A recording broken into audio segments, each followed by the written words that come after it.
semuanya, perkenalkan nama saya Megawati Sendoro Putri dari kelas LB10 Binus Malang. Pada kesempatan kali ini, saya akan membahas topik di sesi 12 yaitu salesmanship. Sebelum itu, materi ini dibagi menjadi beberapa bagian.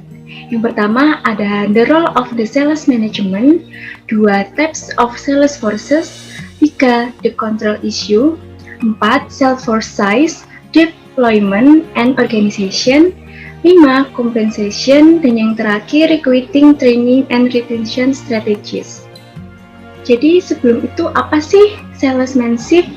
Salesmanship adalah sebuah keahlian yang berhubungan dengan seni menjual barang atau jasa dari penjual kepada pembeli, di mana penjual akan memulai upaya yang memberikan informasi kepada calon pembeli dan membujuk mereka untuk membuat keputusan pembelian yang menguntungkan terkait produk yang ditawarkan. Kemudian ada the role of the sales management, di mana manajemen penjualan secara holistik mengelola rangkaian lengkap saluran penjualan yang ditentukan oleh bauran pemasaran.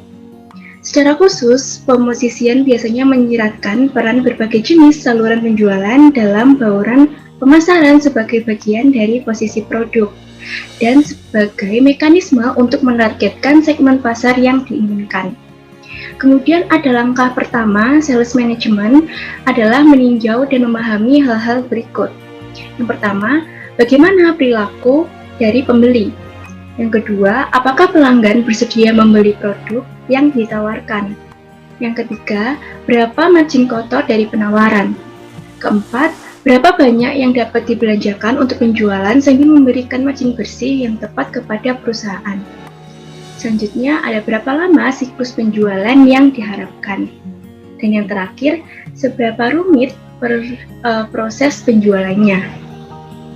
Kemudian kita akan membahas types of sales forces, yaitu pendekatan dasar untuk membawa produk kepada pengguna akhir. Ada yang pertama, direct to end user. Ini adalah model penjualan langsung ke pengguna akhir, di mana perusahaan dapat sepenuhnya mengontrol pengalaman pengguna akhir selama proses penjualan, dan perusahaan menerima umpan balik pelanggan secara langsung. Kemudian ada indirect, yaitu secara tidak langsung.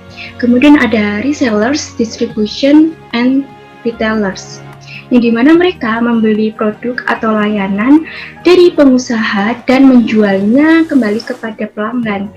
Kemudian juga menjaga margin antar biaya dan harga.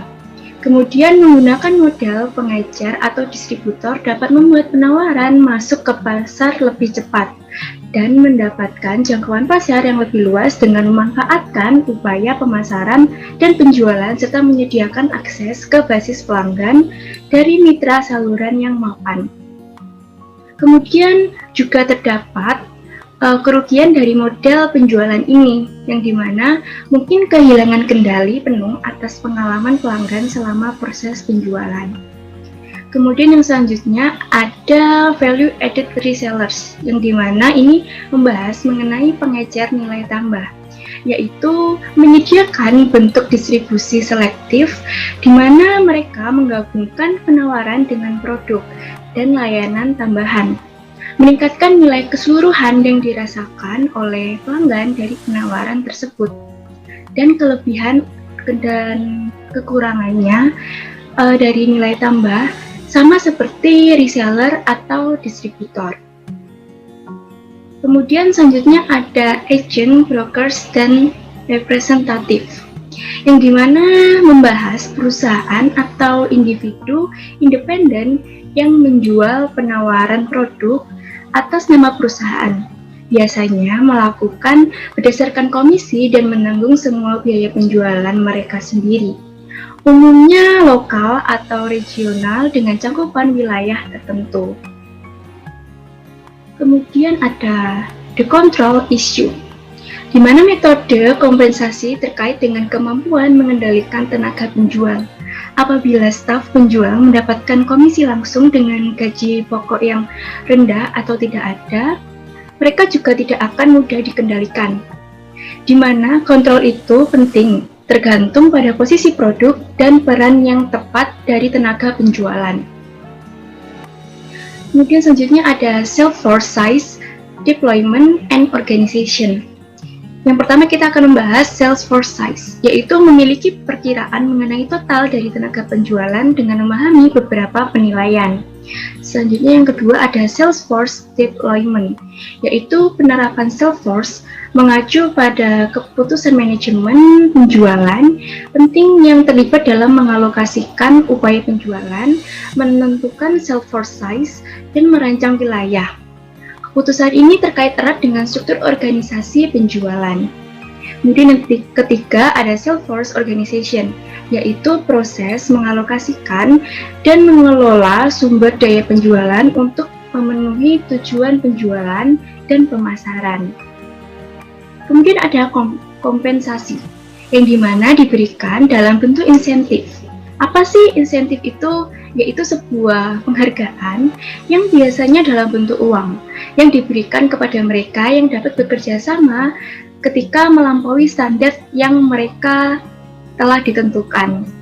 Kemudian selanjutnya ada recruiting, training, and retention strategies, yang dimana memiliki faktor utama yang dicari dalam perwakilan penjualan dapat sukses, yang dimana harus memiliki 1. Antusiasme atau kemampuan mendorong orang lain. Yang kedua, senang belajar.